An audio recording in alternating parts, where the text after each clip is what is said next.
하나님은 영이시니 예배하는 자가 영과 진리로 예배할지니라. 아멘. 다 같이 자리에서 일어나셔서 사도신경 고백하겠습니다. 나는 전능하신 아버지 하나님, 천지의 창조주를 믿습니다. 나는 그의 유일하신 아들 우리 주 예수 그리스도를 믿습니다. 그는 성령으로 잉태되어 동정녀 마리아에게서 나시고 본디오 빌라도에게 고난을 받아 십자가에 못 박혀 죽으시고 장사된 지 사흘 만에 죽은 자 가운데서 다시 살아나셨으며 하늘에 오르시어 전능하신 아버지 하나님 우편에 앉아 계시다가 거기로부터 살아있는 자와 죽은 자를 심판하러 오십니다. 나는 성령을 믿으며 거룩한 공교회와 성도의 교제와 죄를 용서받는 것과 몸의 부활과 영생을 믿습니다. 아멘. 자리에 앉겠습니다. 여러분, 오늘 하나님을 예배하고 찬양하는 자리입니다. 이 자리에서 높임 받으셔야 할 분은 오직 하나님 한 분이신 줄로 믿습니다. 찬양하실 준비 되셨습니까? 하나님을 높여드리실 준비 되셨습니까? 우리 그 마음으로 하나님을 경외함으로 또 하나님의 아름다움을 우리 믿음의 눈으로 바라보며 함께 이 찬양으로 고백하기를 원합니다. 주의 아름다움은 주의 아름다움은 말로다 영원할 수 없고 주님의 그 놀라우심을 다 표현할 수가 없네. 누가 그 지혜를 깨닫고 누가 깊은 사랑 증량할까. 보좌에 앉으신 주의 위엄 아름다우신 주님, 내가 주를 경외함으로 주님 앞에 홀로 섭니다. 찬양 받으시기 합당한 거룩하신 주, 내가 주를 경외함으로 내가 주를 경외함으로 주님 앞에 홀로 섭니다. 찬양 받으시기 합당한 거룩하신 주, 내가 주를 경외함으로 내가 주를 경외함으로 주님 앞에 홀로 섭니다. 찬양 받으시기 합당한 찬양 받으시기 합당한 거룩하신 우리 주님을 경외함으로 함께 예배를 준비하며 기도하며 나아가겠습니다. 하나님, 우리가 주님의 아름다움 앞에 서서 주님의 십자가를 바라보며 하나님 우리를 위해 죽으셔야 했던 우리의 참혹한 죄악을 바라보며 하나님, 우리가 그 자리에서 주님의 영광을 보며 주님을 경외합니다. 내가 달려 죽어야 했던 그 십자가를 바라보며 하나님의 위대하심과 하나님의 공의로우심을 바라봅니다. 내가 주님을 경외함으로 주님 앞에 서기를 원합니다. 하나님, 오늘도 주님을 예배하게 하여 주시옵소서. I stand, I stand, I stand in all you have said. I stand, I stand in all you. Holy God, to all praises due. I stand.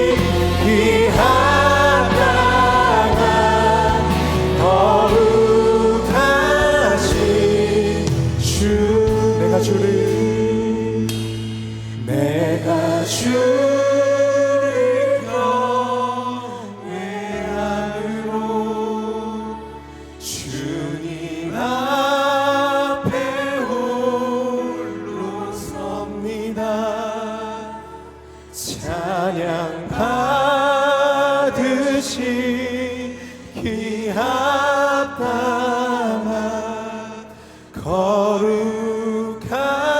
거룩하신 주. 우리 한 번 더. 내가 주를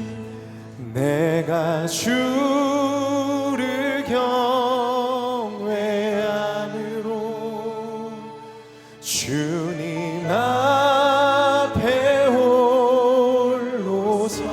우리가 주님 앞에 섭니다. 찬양 받으시기 합당한 거룩하신 주님. 하나님, 우리가 주님을 경외함으로 서 있게 하여 주시옵소서. 그저 왔다 가는 마음이 아니라 우리를 위해서 십자가 달리신 그 주님의 아름다우심을 보게 하여 주시옵소서. 하나님, 우리가 주님 앞에 홀로 섭니다. 우리의 영혼이, 우리의 죄악으로 얼룩진 우리의 영혼이 주님 앞에 섭니다. 이 시간 십자가의 보혈로 덮으시고 그리스도의 공로 의지하여 하나님 앞에 경외함으로 서서 주님을 예배하게 하여 주시옵소서. 살아계신 예수님의 이름으로 기도드립니다. 아멘. 할렐루야. 우리 주님과 날마다 동행하는 삶을 살기를 결단하며 또 기뻐함으로 함께 박수하며 찬양하겠습니다.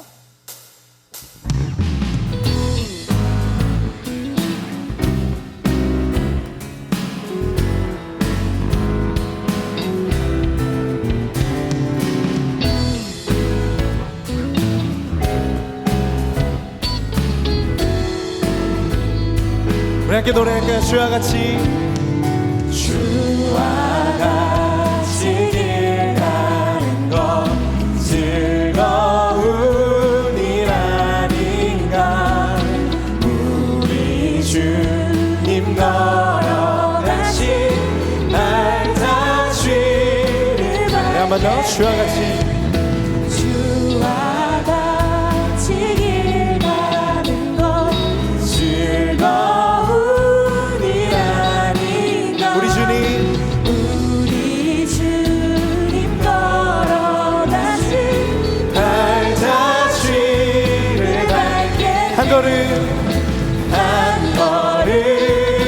한 걸음 주 예수와 날마다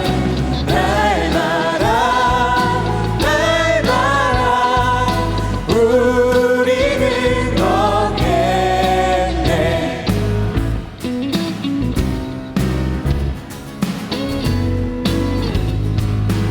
어린아이 같은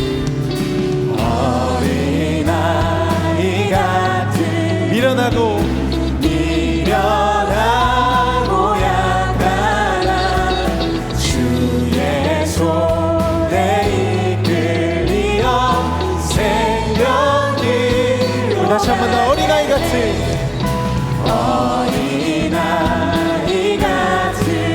우리 미련하고 약간한 주의 손에 이끌리어 생명길로 가겠네. 아멘. 한 걸음 주 예수와 함께 날마다 우리는 걷게. 한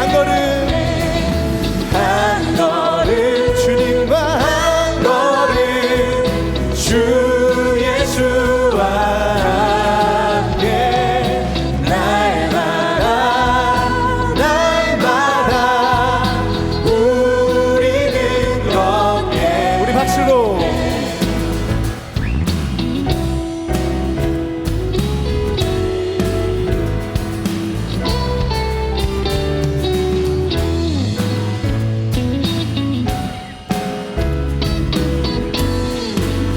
우리 좋으신 하나님을 노래합시다.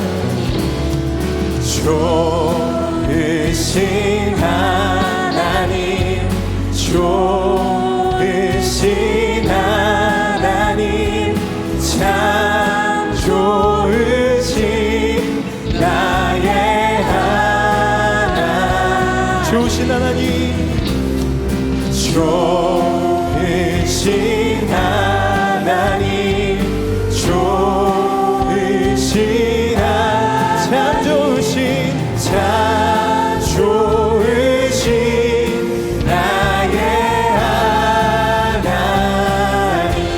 좋으신 하나님, 좋으신 하나님, 좋으신 참 좋으신 참 좋으신 나의 하나님. 우리 더 큰 소리로 좋으신 하나님, 좋으신 참 좋으신 좋으신 참 좋으신 참 좋으신 나의 하나님. 참 좋으신 참 좋으신 나의 하나님.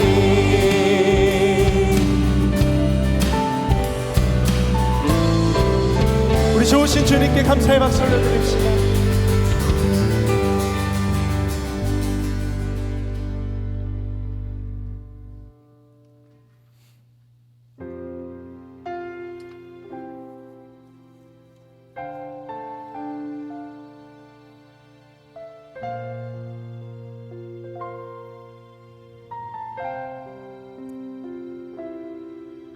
주의 사랑 항상 내 곁에 머무시네. 나 주님을 모른다 하여도 주의 사랑 또 나를 믿어주시네. 나 주님을 모른다 하여도 주의 사랑 항상 내 곁에 머무시네. 주님만이 피난처 되시네. 주의 사랑 또 나를 믿어주시네. 주님만이 내 소망 되시네. 고백합니다. 주를 사랑합니다. 온 마음 다하여 주를 사랑합니다. 엎드립니다. 주를 경배합니다. 신실한 주 사랑으로 나를 채워주소서.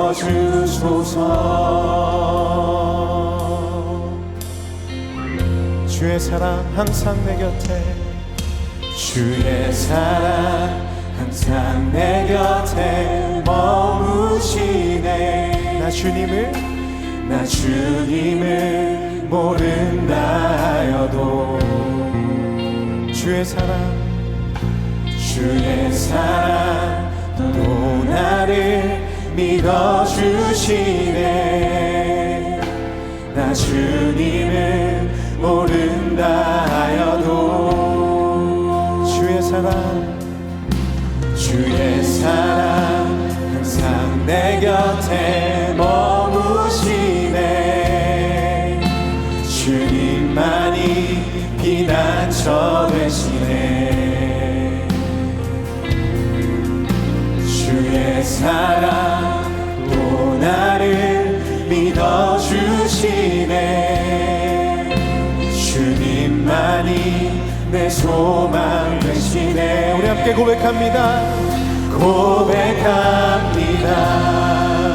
주를 사랑합니다. 온 마음 다하여 주를 사랑합니다. 엎드립니다. 주를 경배합니다. 신실한 그 사랑으로 나를 채워주. 고백합니다. 주를 사랑합니다.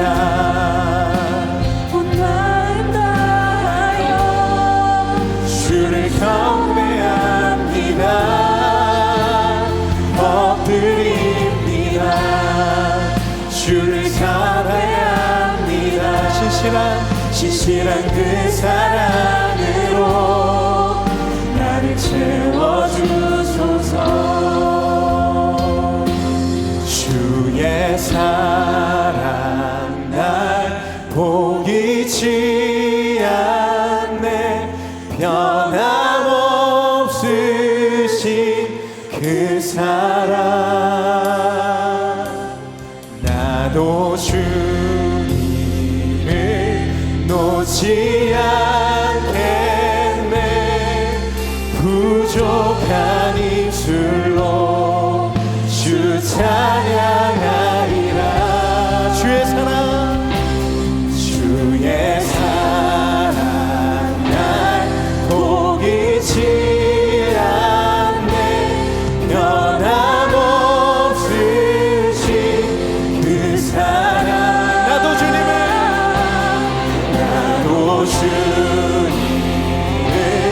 놓지 않겠네. 부족한 입술로 주 찬양하리라. 고백합니다. 주를 사랑합니다. 온 마음 다하여 주를 사랑합니다. 엎드립니다. 주를 경배합니다. 신실한 주 사랑으로 나를 채워주소서. 주의 사랑 날 포기치 않네. 변함없으신 그 사랑 나도 주님을 놓지 않겠네. 부족한 입술로 주 찬양 예배합니다.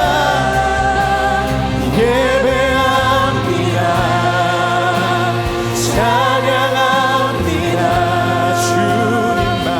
주님만 날 다스리소서.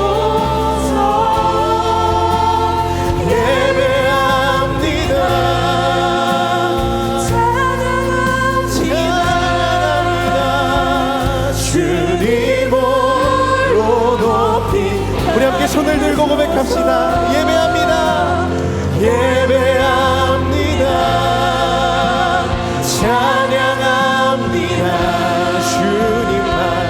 주님만 날 다스리소. 우리 주님께 모든 것 올려드리며 예배합니다. 찬양합니다.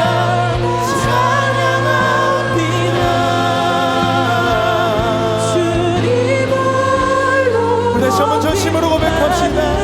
예배합니다.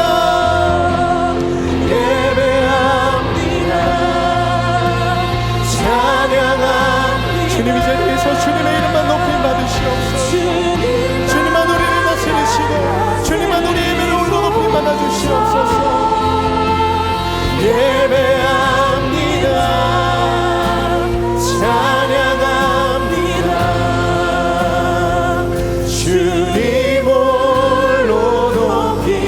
우리 시간 함께 기도하며 나아갈 때 하나님 우리가 주님의 사랑에 의지하여 주님을 예배하고 찬양하기를 원합니다. 우리 주님의 이름 부르고 기도하겠습니다. 주여. 하나님 변함없이 붙드시는 주님의 사랑, 날 포기하지 않는 주님의 사랑, 하나님 그 사랑에 의지하여 우리가 주님을 예배합니다. 그 사랑에 의지하여 주님만을 찬양합니다. 하나님 우리를 다스리시옵소서. 주님만 이 자리에 홀로 높임 받으시옵소서. 우리의 모든 우상을 무너뜨리고 우리의 모든 거짓된 자를 무너뜨리고 이 시간 한 분 예배받기 합당하시며 찬양받기 합당하신 주님 앞에 나아갑니다. 주님만이 우리의 예배를 받으시고 우리의 찬양을 받아주시옵소서. 주님만이 우리를 의의 길로 인도하여 주시옵소서.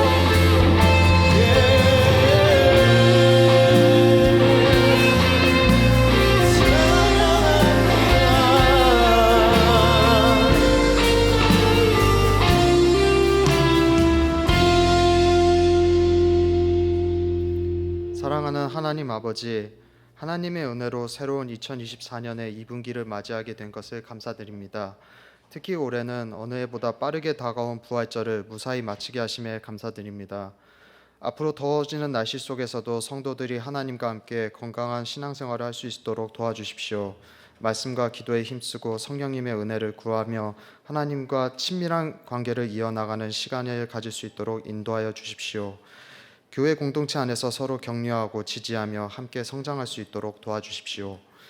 갑절의 은혜를 이라는 표 아래 저희 온사랑 교회가 부흥하고 상도동 복음화에 헌신할 수 있도록 도와주십시오. 새로운 성도님들이 많이 찾아오도록 주님의 인도하심을 구합니다. 저희가 하나님과 예수님을 잘 소개하고 안내할 수 있는 교회가 되도록 도와주십시오. 따뜻한 환대와 사랑으로 새로운 성도를 맞이하고 신앙 성장을 위한 멘토링과 교육 프로그램을 통해 구성원 모두가 함께 성장할 수 있도록 하옵소서. 하나님, 22대 국회의원 선거가 끝나고 새로운 국회의원들이 탄생했습니다. 이들은 이제 대한민국을 위해 희생하고 봉사하는 중요한 책임을 맡게 되었습니다.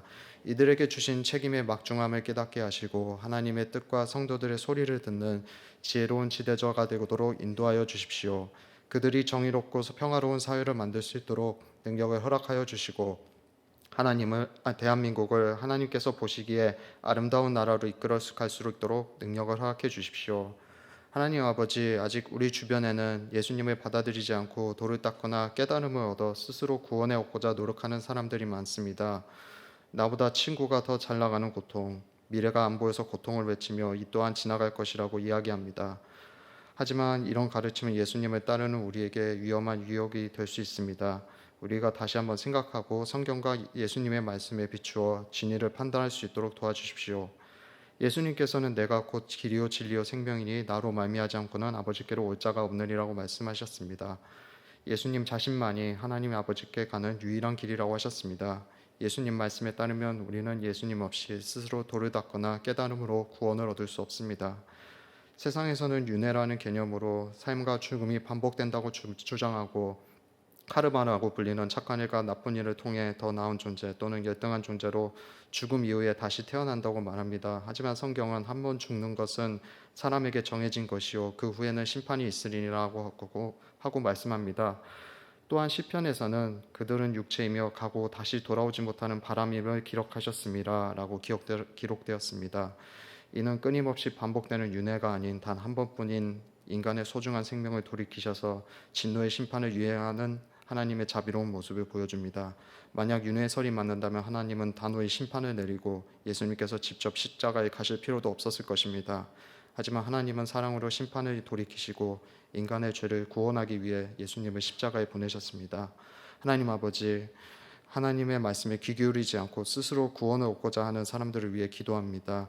그들이 하나님의 말씀에 귀 기울이고 예수 그리스도를 통해 진정한 구원을 얻고 하나님의 자녀로 거듭날 수 있도록 인도하여 주십시오.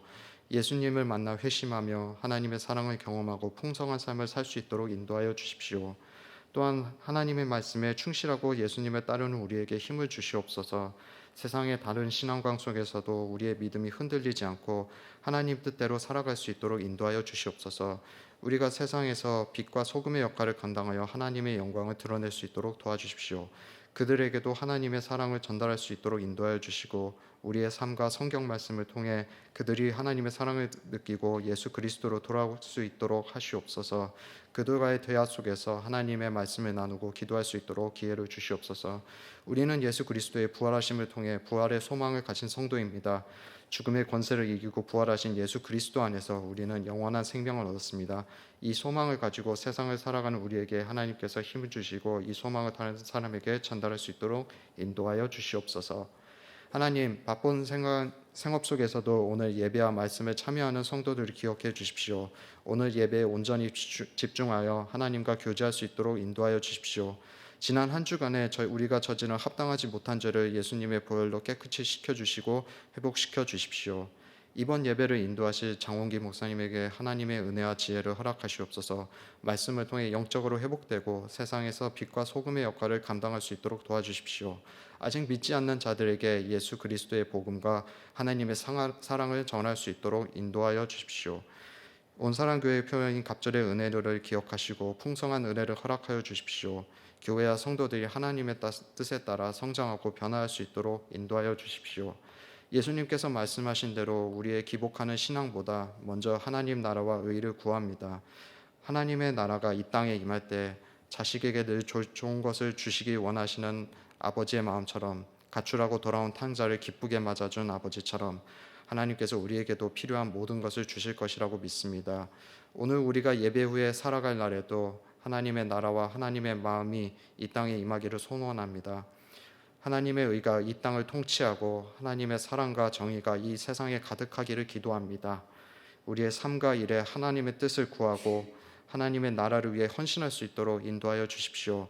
우리의 기복신앙을 넘어 끊임없이 하나님의 나라와 의를 추구하는 성도들이 되도록 도와주시옵소서. 이 모든 것을 예수 그리스도의 이름으로 기도합니다. 아멘.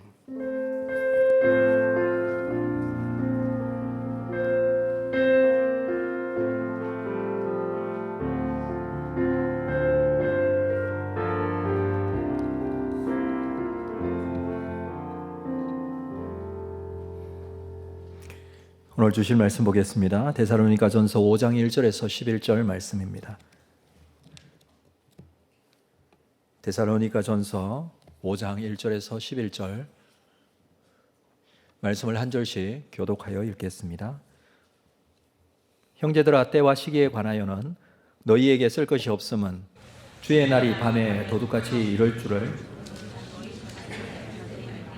그들이 평안하다 안전하다 할 그때에 임신한 여자에게 해산의 고통이 이름과 같이 멸망이 갑자기 그들에게 이르리니 결코 피하지 못하리라.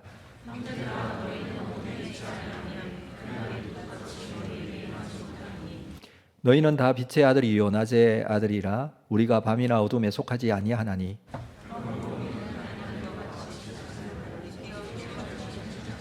자는 자들은 밤에 자고 취하는 자들은 밤에 취하되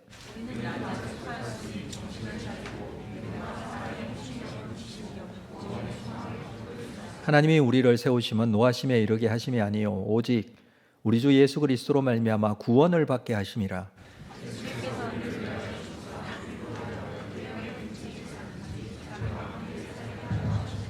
함께 읽습니다. 그러므로 피차 권면하고 서로 덕을 세우기를 너희가 하는 것 같이.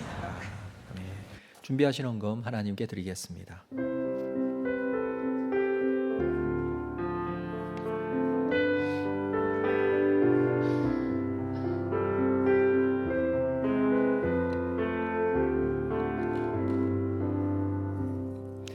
살아계신 아버지 하나님, 하나님의 크신 은혜와 사랑을 감사합니다. 한 주간 살면서 주님께서 우리에게 주신 감사의 제목들이 많습니다. 그 많은 기도의 제목, 감사의 제목들을 담아 감사헌금으로 영광을 돌립니다. 소득의 10분의 1을 구별하여 11조헌금을 드립니다. 선교, 장학, 구제, 건축 헌금 모두 주의 뜻과 영광이 온전히 드러나는 귀한 헌금이 되기를 원합니다. 하나님, 우리에게는 이 경제적인 많은 부분들에 있어서 하나님과 만몬의 신 사이에서 고민할 때가 많습니다. 그러나 하나님은 살아계시고 우리 가운데 주관하시고 인도해 가시며 나의 모든 것까지 붙들고 계시고 또 책임지시고 인도해 가시는 분이신 줄로 믿습니다. 놓치지 않고 늘 하나님의 사랑과 은혜 가운데 나 자신을 주님께 드릴 수 있는 귀한 삶이 될 수 있도록 인도하여 주옵소서. 감사하고 예수님의 이름으로 기도합니다. 아멘. 교회 소식 주부에 있는 내용들 여러분 참고하시기를 바랍니다. 특별히 교회 행사 일정을 광고란의 제일 아래쪽에 있습니다. 참고하시고 준비하시는데 어려움이 없었으면 좋겠습니다. 오늘 3부 예배 참여한 모든 분들 주님의 이름으로 환영합니다. 우리 서로에게 한번 인사할까요? 잘 오셨습니다. 반갑습니다. 안녕하세요. 네, 반갑습니다. 오늘은 데살로니가전서 5장 말씀 함께 나누겠습니다. 데살로니가전서 5장은 데살로니가전서의 마지막 장이죠. 사도 바울이 데살로니가를 가서 전도를 하고 한 3주 정도 만에 그들의 반대로 인해서 쫓겨나게 되는 그런 어려움을 당하게 됩니다. 데살로니가에서 베레아로, 베레아에서 아덴으로, 아덴에서 고린도까지 이렇게 쫓겨오는 동안에 바울은 금방 전도하여 세워진 데살로니가 교회 성도들이 참 근심이 많이 되었습니다. 걱정이 되었습니다. 이제 믿은 지 얼마 되지 않은 이 교회가 어떻게 될 것인가, 이 성도들이 어떻게 될 것인가 걱정하여 디모데를 그곳에 보내게 되죠. 바울도 영적으로 굉장히 침체가 온 것 같습니다. 가는 곳마다 어려움이 있고 힘들어서 뭐 아무리 바울이지만 힘들고 어려운 건 사실이니까 그 어렵고 힘들어하는 중에 고린도에서 디모데가 돌아와서 데살로니가 교회 성도들의 형편에 대해서 알려주었습니다. 들어보니 그 어려운 짧은 기간에 복음을 듣고 그 어렵고 힘든 중에도 믿음을 참 잘 지키고 있었습니다. 그게 이제 대표적으로 믿음의 역사, 소망의 인내, 사랑의 수고를 잘 하고 있었던 이 데살로니가 교회 성도들의 소식을 듣고 바울은 안심하고 또 오히려 본인이 회복되어지는 영적 경험을 하고, 그리고 이 데살로니가전서 마지막 부분에서는 그들에게 권면의 이야기를 하고 있습니다. 참 많은 부분에 있어서 이때 복음을 전하고 권면하는 내용이 의외로 종말에 대한 이야기였어요. 그러니까 왜 바울이 이렇게 종말에 대한 이야기를 이 시점에서 많이 할까를 우리가 좀 눈여겨볼 필요가 있습니다. 4장 마지막 부분에서도, 오늘 우리가 읽었던 5장 앞부분에서도 그리스도의 재림과 죽은 자의 부활, 마지막 때에 일어나게 될 그런 일들에 대해서 얘기를 쭉 계속했습니다.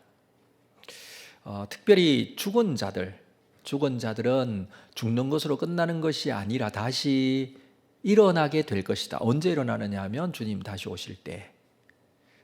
그래서 그것을 죽었다라고 하지 않고 잔다라고 했습니다. 자는 자들에 대해서 얘기를 했죠. 그들이 천사장의 소리, 주의 호령과 나팔 소리가 날 때 주님 재림하시는데 그때 죽은 자들이 먼저 부활한다. 그리고 살아있는, 그때까지 살아남아 있는 자들도 변화되겠다. 공중으로 끌어올려 공중에서 주를 맞이하게 되겠다라는 말씀을 4장 마지막 부분에서 합니다. 그리고 오늘 우리가 읽은 본문에서는 이 예수 그리스도의 재림에 대해서 다시 강조하면서, 그러면 예수의 재림을 기다리고 있는 우리가 어떻게 살아야 할 것인가에 대한 부분에 초점을 맞추고 있습니다. 그 내용을 우리가 함께 보도록 하겠는데요. 자, 1절 말씀부터 볼까요? 형제들아, 때와 시기에 관하여는 너희에게 쓸 것이 없다. 자, 때와 시기에 관하여, 이 때는 재림의 때를 말합니다. 그 때와 시기에 대해서 너희에게 쓸 것이 없는 이유는 이미 다 말했기 때문에. 바울이 그 짧은 기간에 데살로니가 교회 성도들에게 복음을 전했는데, 전하고 난 이후에 따로 얘기할 필요가 없다. 왜? 다 전했기 때문에. 무엇을? 다시 오실 예수님에 대해서, 그 종말에 대해서 이미 말을 했습니다. 종말에 대해서 이미 다 얘기했기 때문에 여기서 얘기할 필요가 없다라고 할 정도로 먼저 얘기한 내용이에요. 자, 여기서 우리가 좀 자세히 볼 것은 때와 시기라는 단어를 쓰고 있는데, 때, 시기 같은 의미이겠지만 헬라어 원어로 보면 크로노스, 카이로스 이렇게 쓰고 있습니다. 헬라어에는 시간이라는 단어가 두 가지가 있죠. 크로노스라는 단어가 있습니다. 이 크로노스는 물리적 시간을 말합니다. 물리적으로 우리가 살고 있는 이 시간의 세계, 지금 현재 우리는 시간의 세계, 이 크로노스의 시대에 살고 있습니다. 시간이 가고 있죠, 지금도. 어제는 절대로 다시 오지 않습니다. 어제는 지나갔어요. 오늘도 지나가고 있습니다. 흘러가는 물리적 시간, 이걸 크로노스 혹은 어떤 기간을 말하기도 해요. 기간은 우리가 정해놓은 기간, 1시간이다 그러면 그 1시간이라는 것은 우리 모두에게 다 동일하게 오늘 1시부터 2시까지 예배가 있다 하면 1시부터 2시까지가 크로노스의 시간이에요. 누구나 다 공감하고 알고 있고 또 살고 있는 시간, 그게 크로노스. 그게 여기에서는 때라고 번역을 했고요. 시기라는 것은 카이로스라는 단어를 씁니다. 이건 의미적 시간이에요. 물리적 시간과는 다른, 동일한 시간도 어떤 사람에게는 막 1시간이 2시간처럼 느껴지기도 하고 어떤 사람은 1시간이 10분처럼 느껴지기도 하고 그렇죠. 그때 이 시간은 의미적 시간이에요. 자, 그렇다면 때와 시기, 이건 우리가 좀 생각을 해야 될 부분인데, 때는 뭐냐 하면 지금 흘러가고 있는 이 시간이 그칩니다. 스톱됩니다. 지금 이 시간이 가잖아요. 지금 이게 시간이 가는 게 정지가 돼요. 그게 언제냐 하면 예수님 재림하실 때예요. 그리고 그거는 크로노스의 시간이에요. 그리고 이 시간은 정지됐어요. 크로노스의 시간은 정지가 됐지만 주와 함께 항상 있을 것이다라는 그 다음, 이건 영원이라고 하기도 해요. 요걸 이제 크로노스, 카이로스라고 하는데 이거는 지금 시기라고 번역했는데 이 시기가 시작이 돼요. 카이로스의 시간이 시작이 된다고요. 그래서 시간은 물리적 시간만 있는 게 아닙니다. 시간은 의미적 시간인 카이로스도 있어요. 그래서 크로노스의 물리적 시간이 스톱되고 그때부터 예수님 재림 때부터는 영원에 해당되는 카이로스의 시간, 의미적 시간이 시작이 돼요. 이 영원에 비해서 우리가 살고 있는 이 물리적 시간인 크로노스의 시간은 잠시 잠깐이다. 성경은 그렇게 또 표현을 하고 있죠. 그래서 때와 시기에 대해서 물리적 시간이 끝나고 영혼의 시간이 시작되는 이때에 대해서는 따로 내가 얘기하지 않겠다라고 합니다. 사실 이것에 대해서는 주님께서 다시 오실 것인데 그때가 언제인가? 그때가 언제 시간이 끝나고 의미적 시간이 시작될 것인가? 이 부분에 대해서는 사실 알 수 없는 부분이기도 해요. 알 수 없습니다. 하나님께서 우리 인생에 있어서 절대로 가르쳐주지 않는 두 가지가 있어요. 다른 것은 뭐 기도의 응답을 받고 확신을 가지고 믿음을 가지고 알 수 있는 부분도 있고 깨달아지는 부분도 있지만 우리가 알 수 없는 하나님께서 감추신 두 가지. 첫 번째는 개인적 종말이고 두 번째는 역사적 종말이에요. 개인적 종말은 우리 죽으면 우리는 알 수 없어요. 죽음을 알 수 있다라는 것은 잘못된 거예요. 그렇죠? 잘못된 게 죽음을 알 수 있는 거예요. 아니, 알 수 없어요. 언제 죽을지 알 수 없어요. 지난주 중에 우리 장례가 2번이 우리 교회에서 있었는데 한 분은 99세에 하나님의 부르심을 받았어요. 그분이 태어날 때 99세까지 살 수 있으리라고 생각하고 사셨을까요? 모르는 거예요. 언제 부를지. 또 한 분은 83세에 부르심을 받았어요. 그분도 마찬가지예요. 이렇게 건강하시다가 갑자기 하나님께서 부르시면 가야 돼요. 개인적 종말 절대로 알 수 없습니다. 두 번째로 역사적 종말, 예수님 재림하시는 그때도 알 수 없습니다. 그건 안다, 누군가 알고 있다, 그 거짓말이에요. 잘못된 거예요. 예수님께서도 이 부분에 대해서 분명하게 말씀을 하십니다. 마태복음 24장 36절, 그러나 그날과 그때는 아무도 모르나니 하늘의 천사들도 아들도 모르고 오직 아버지만 아시느니라. 예수님도 모른다고 그래요. 하늘의 천사도 모른다고 그랬어요. 그날은 아버지만 아십니다. 왜 알려주지 않으십니까? 여러분, 개인적 종말과 역사적 종말은 같은 의미예요. 이건 우리가 평상시에 알아야 될 상식인데 개인적 종말, 나에게 개인적 종말 있잖아요. 역사적 종말, 예수님 재림시잖아요. 이거는 같은 의미예요. 왜냐하면 내가 만약에 여기서 죽는다면 우리가 언제 자다가 일어나요? 예수님 재림하실 때 일어나요. 그래, 같은 의미예요. 그래서 개인적 종말과 역사적 종말은 붙어 있어요. 많은 시간 속에, 물리적인 이 크로노스의 시간 속에 많은 사람들이 개인적인 종말을 맞이했어요. 다. 모든 사람들이 다 그때 죽었어요. 근데 그 사람들은 예수님 다시 오시는 그 재림의 역사적인 종말의 시간과 붙어 있다고요. 시간이. 죽으면 그래서 시간이, 이 크로노스의 시간이 없어지고 카이로스의 시간이 바로 시작이 돼요. 그래서 다 붙어 있는 거예요. 그래서 이 부분만큼은 알 수 없어요. 예수님도 모른다고 할 정도로 하나님께서 알려주시지 않은 이유는 그거는 바로 항상 그때라고 생각하고 살도록 준비하도록 하시기 위하여.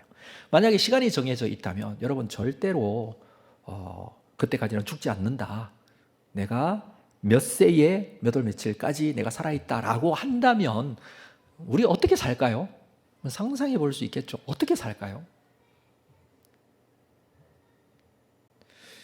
오히려 하나님께서 정해놓으신 그때를 모르는 것이 낫겠다라는 생각을 해봅니다. 준비하면서 긴장감을 놓치지 않고 살아야 되겠죠.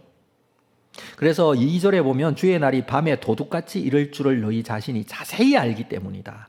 주의 날이 밤에 도둑같이 이른다. 도둑은 밤에 절대로 예고하지 않고죠. 예고하면 도둑이 아닐 수도 있습니다. 예고하지 않고 잠든 시간에 옵니다. 예기치 못한 시간에 꼭 오죠. 그때가 지금 당장에 올 수도 있지만 예수님께서 다시 오실 그때가, 어떤 사람들이 이렇게 말해요. 땅끝까지 이르러 복음이 증거되어지고 그러면은 예수님 재림하신다라고 했어요. 아직까지는 안 믿지 않는 민족들이 있기 때문에 예수님 오실 날이 많이 남았다라고 생각하는 사람도 있을 수 있어요. 그래서 아직은 아니다. 예수님 재림은 하실 건데 아직은 아니다라고 하지만 성경에서 우리에게 가르쳐 준 것은 그런 얘기는 하지 않습니다. 어떻게 얘기하느냐 하면 알 수 없다라고 합니다. 중요한 것은 예수님께서 갑자기 오신다는 겁니다. 아무도 짐작하지 못한 그때. 그래서 마태복음 24장 37절에서 예수님은 이런 말씀을 하셨어요. 노아의 때와 같이 인자의 임함도 그러하다.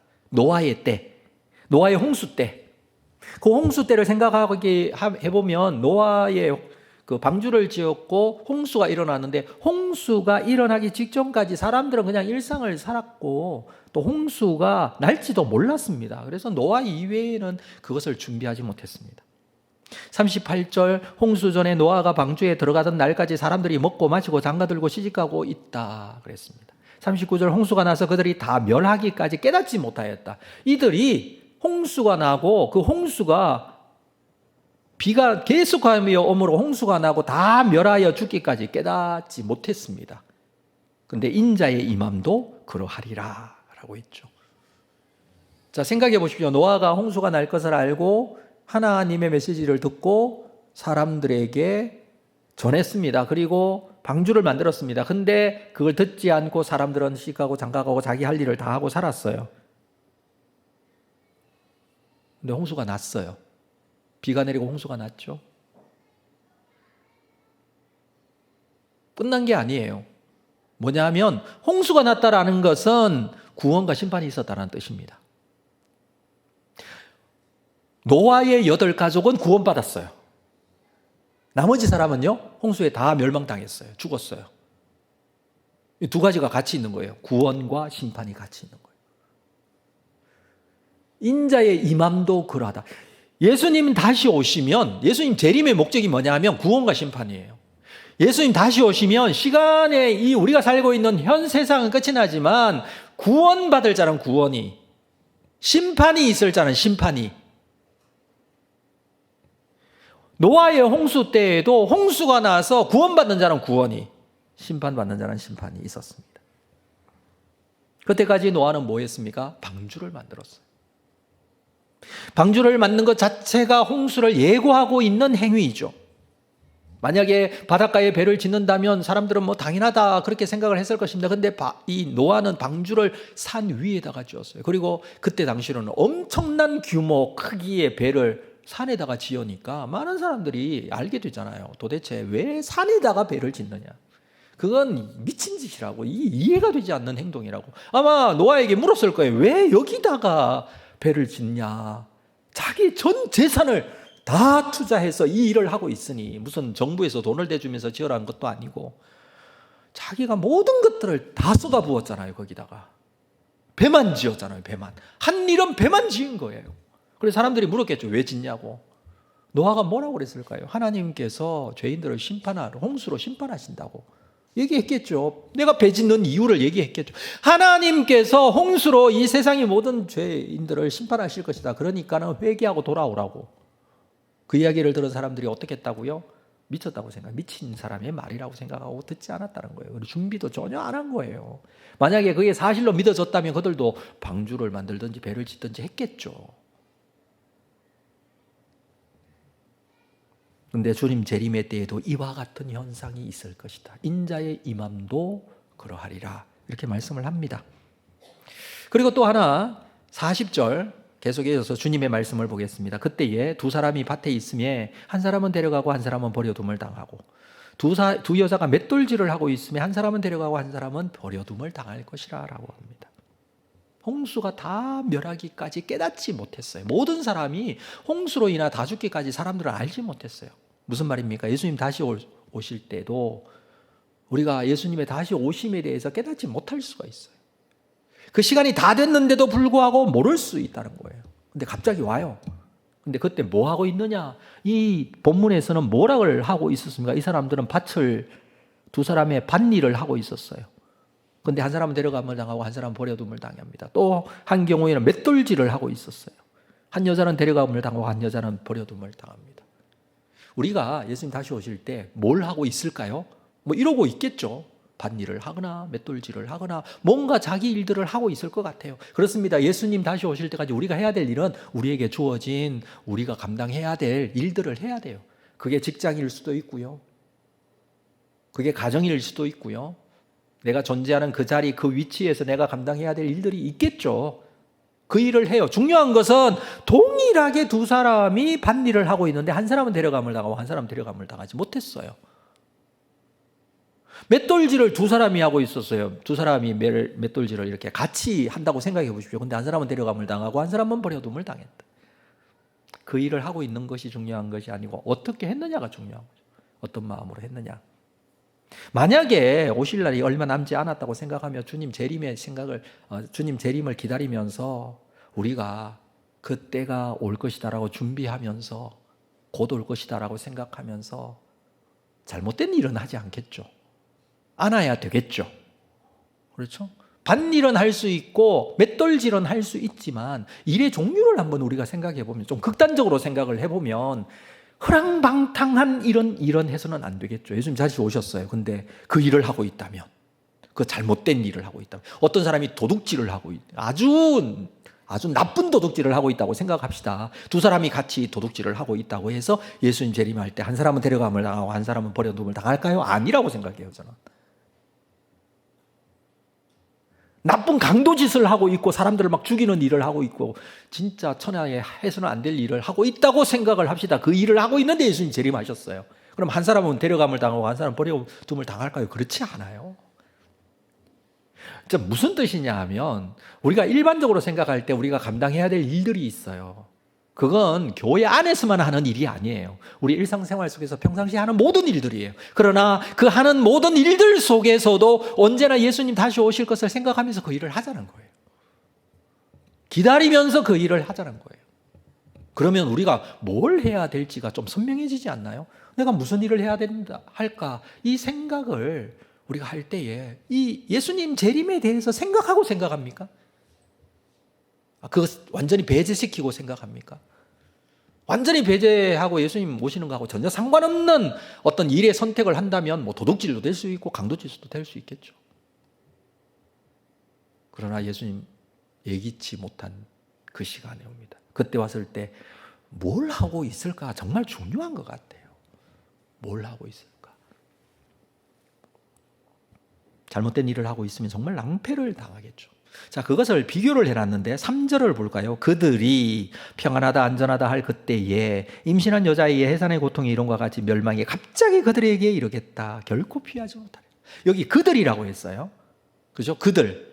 지금 바울이 데살로니가 교회 성도들을 향해서 말을 하고 있어요. 편지에서. 근데 그들이라고 하는 건 이제 3인칭이잖아요. 다른 사람들이라는 뜻이. 그들은 어떤 사람이냐면 평안하다 안전하다 이렇게 생각하는, 아직까지 예수님 재림하지 않는다라고 생각하고 불의한 일들을 하고 부정적인 일들을 하고 잘못된 일들을 하고 그렇게 하고 있는 사람들, 멸망이 갑자기 그들에게 이르겠는데 결코 피하지 못하리라.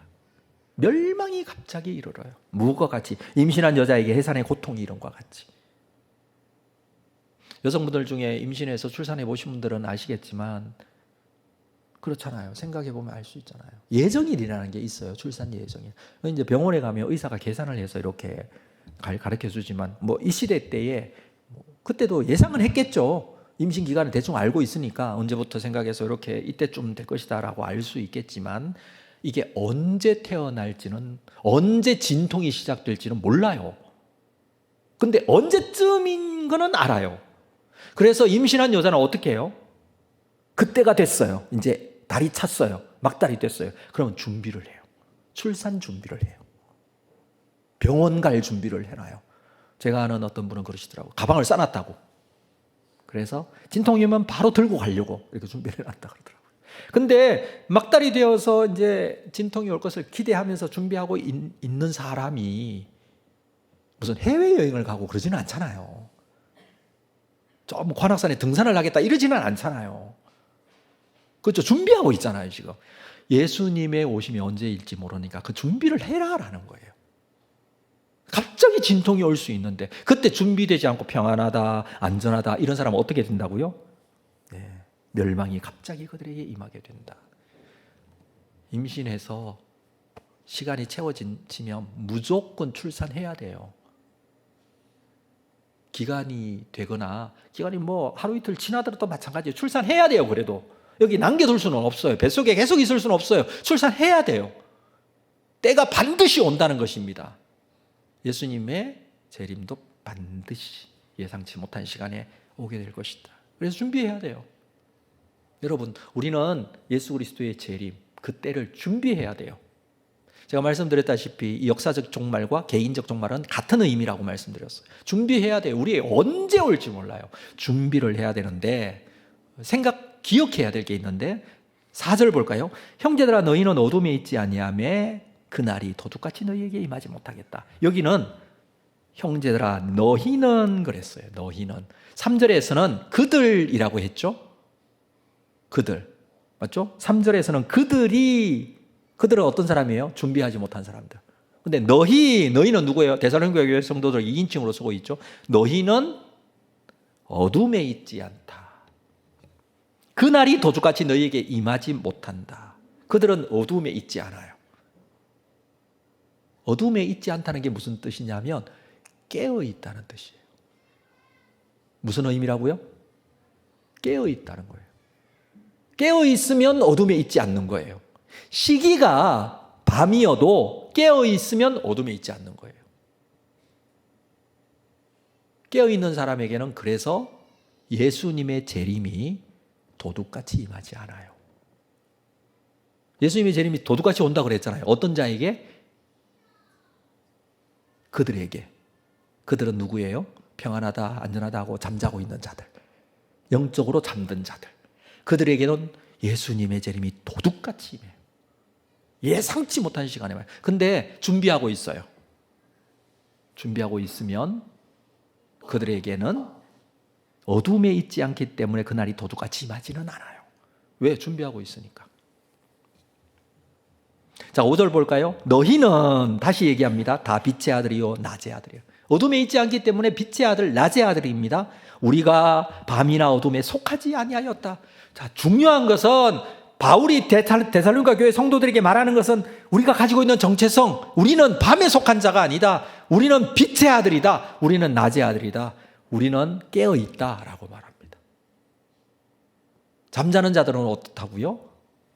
예수님이 도둑같이 임하게 될 것이다. 재림을 그렇게 맞이할 것이지만 깨어 있는 사람은 그렇지 않습니다. 예수님의 재림을 기다리고 있어요. 그리고 맞이하는 거예요. 그래서 6절 그러므로 우리는 다른 이들과 같이 자지 말고 오직 깨어 정신을 차리자. 우리라고 말합니다. 우리. 바울과 데살로니가 교회 성도들 여기에 있는 우리들 함께 어떻게 하자고요? 자지 말고 다른 사람들처럼 그들처럼 자지 말고 깨어 정신을 차리라. 옆 사람 한번 보세요. 자고 있는지. 한 번씩 봐야 되겠더라고요. 종종 이렇게 교회가 너무 편하고 마음이 아주 그냥 이렇게 안전하다고 생각하니까 또 이렇게 올 수도 있습니다. 졸음. 그래서 어떻게 해요? 옆 사람이 한번 봐야 돼요. 자지 말고 어떻게 하자고요? 정신을 차리자 그랬어요. 여기 정신을 차리자고 그러잖아요. 여러분 여기서 깨어 정신 차리라라는 말은 무엇과 연결된 말이냐면 기도와 연결된 말이에요. 예수님께서는 항상 깨어 기도하라 그랬어요. 마지막 때가 가까울수록 깨어 기도하라. 잠잔다는 것은 하나님과의 관계가 멀어진다는 거예요. 하나님과의 관계가 멀어지면 누구와 가까워져요? 사탄과 가까워져요. 세상과 가까워져요. 굉장히 극단적이에요. 하나님과의 관계가 멀어지면 어디로 가까워져요? 우리가 받아들이기 힘들지만 사탄과 가까워지는 거예요. 그들이 원하는 것으로 가까워져요. 그래서 우리는 항상 하나님께로 가까이 가야 돼요.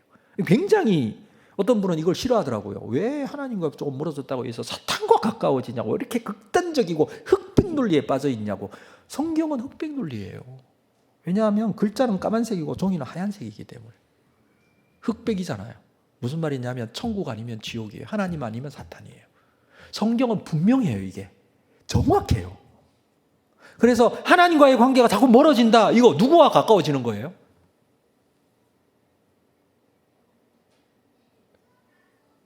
여기에 가까워지기 싫은 모양이죠.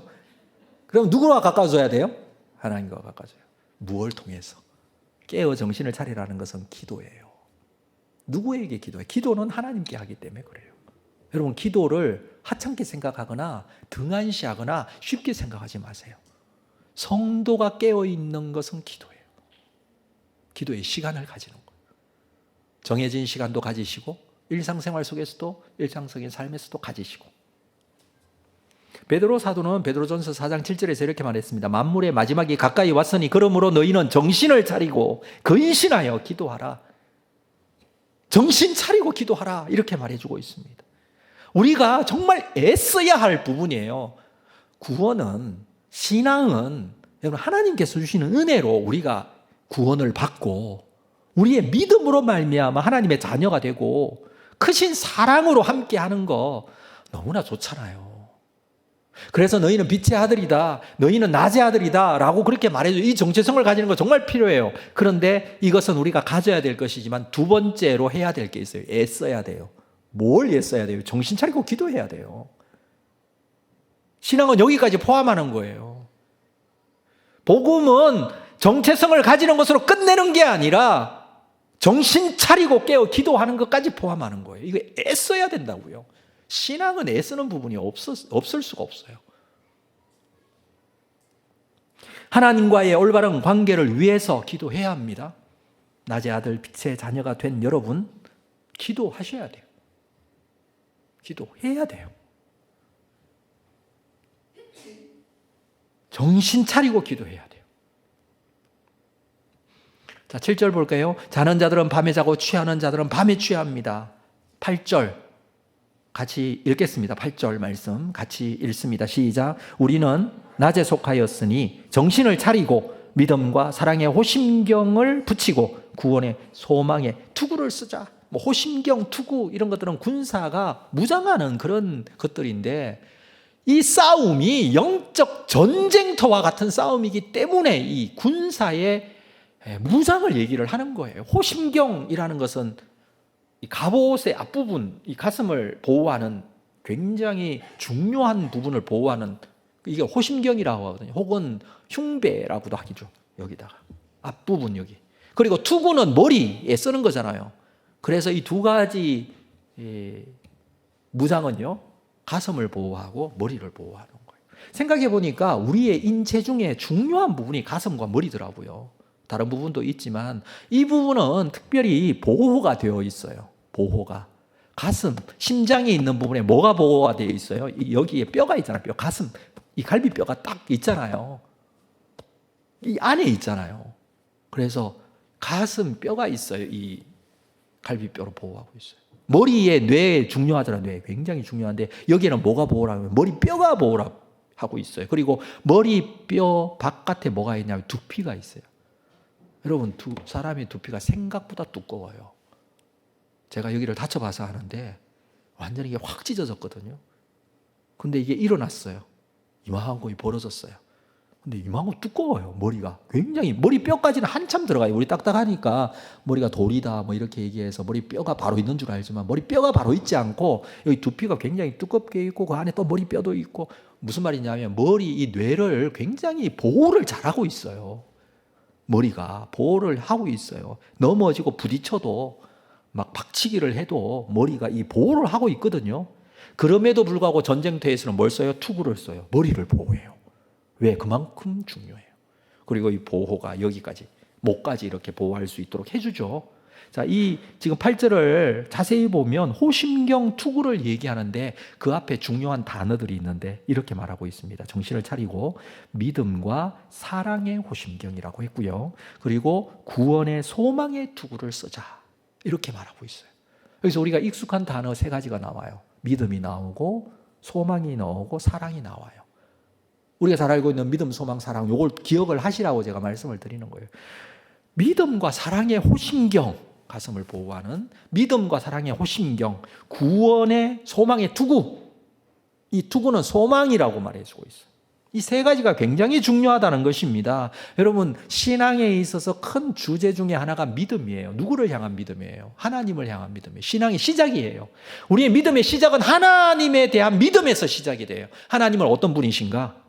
하나님을 왜 믿는가?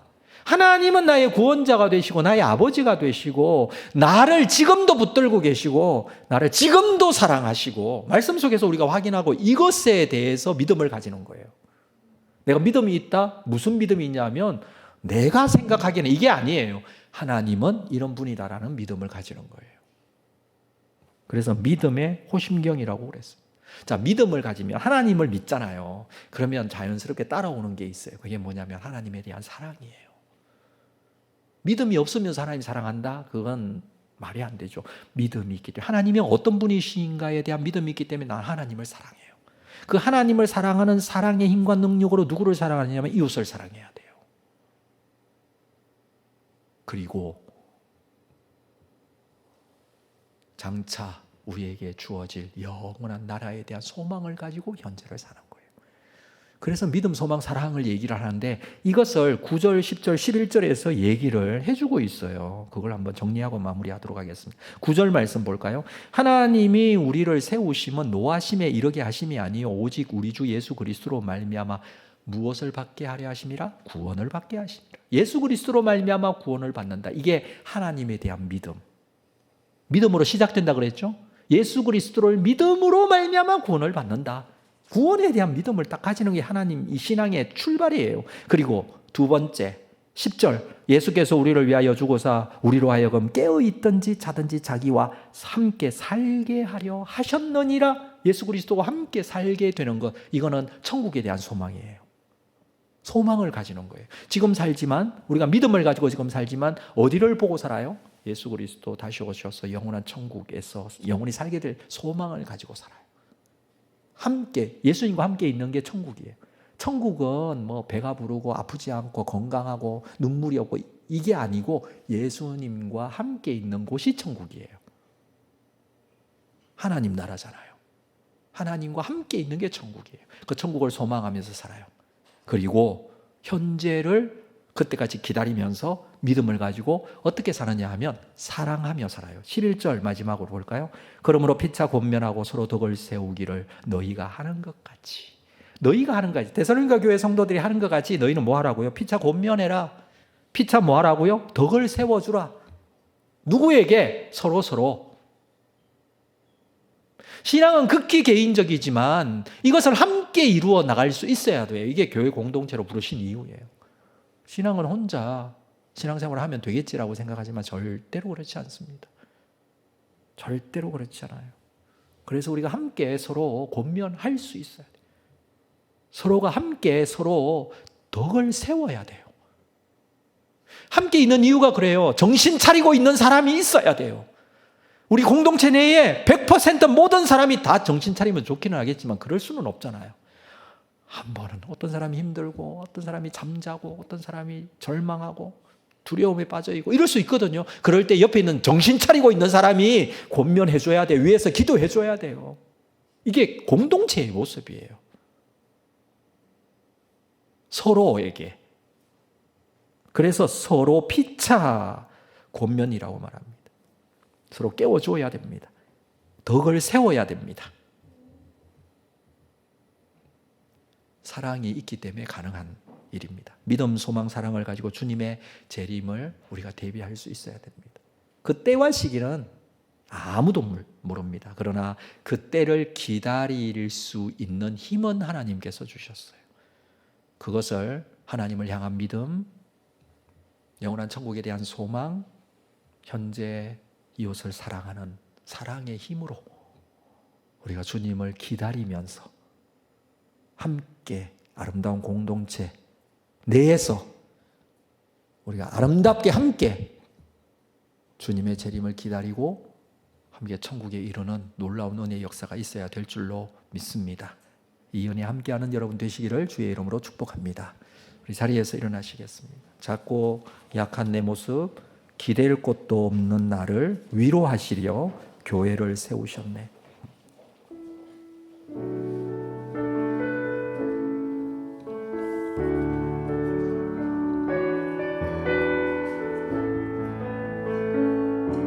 작고 약한 내 모습, 기댈 곳도 없는 나를 위로하시려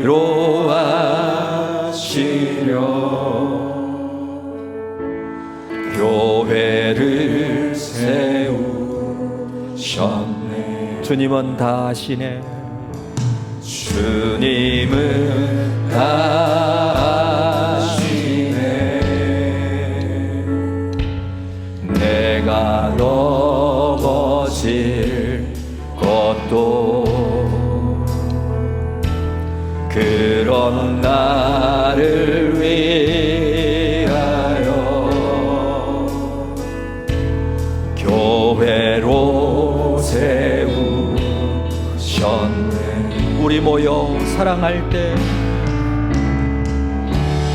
우리 모여 사랑할 때 주님 위로하시네.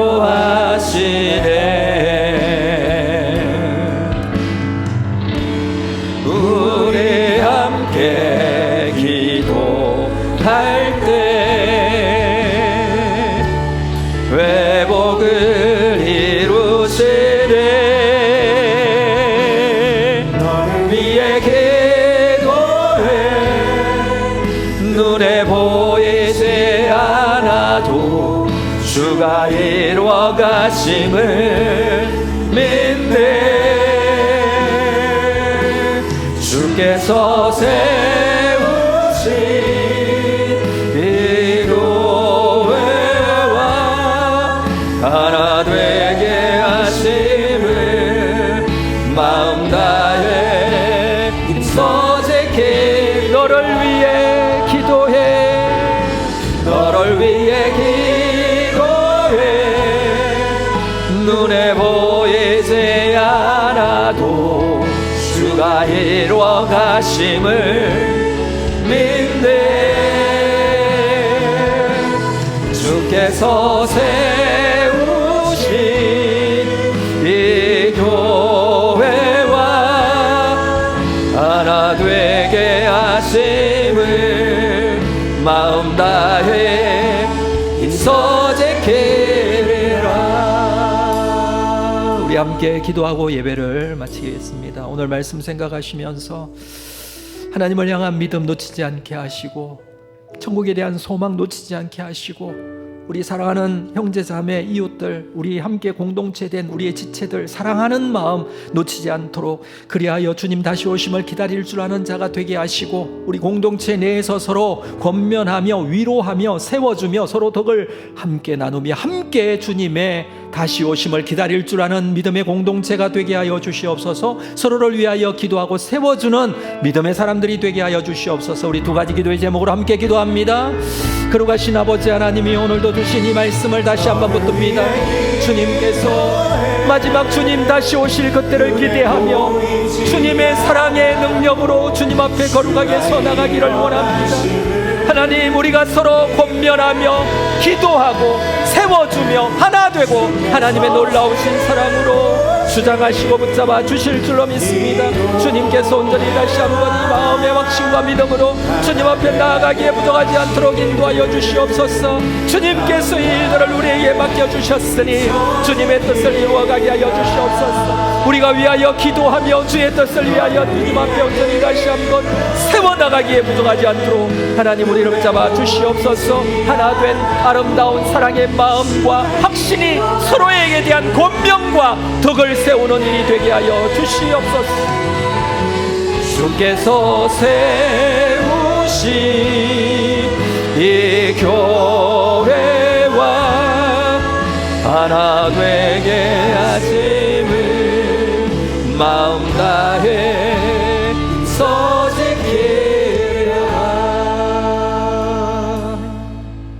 지금은 우리 주 예수 그리스도의 은혜와 하나님 아버지의 크신 사랑하심과 성령님의 교통위로 함께 역사하심이 마지막 때를 살아가면서 영적인 긴장감을 가지고 주님 다시 오심에 대한 확신과 믿음으로 지금 모셔도 전혀 이상할 것 같지 않은 그런 신앙의 상태를 유지하고 믿음으로 서로 세워주는 아름다운 공동체 이루어 하나님께 영광이 되기를 원하는 우리 모든 성도들 심령 위에 주님의 피로 값주고 사신 교회 위에 지금으로부터 영원토록 함께 있을지어다. 아멘.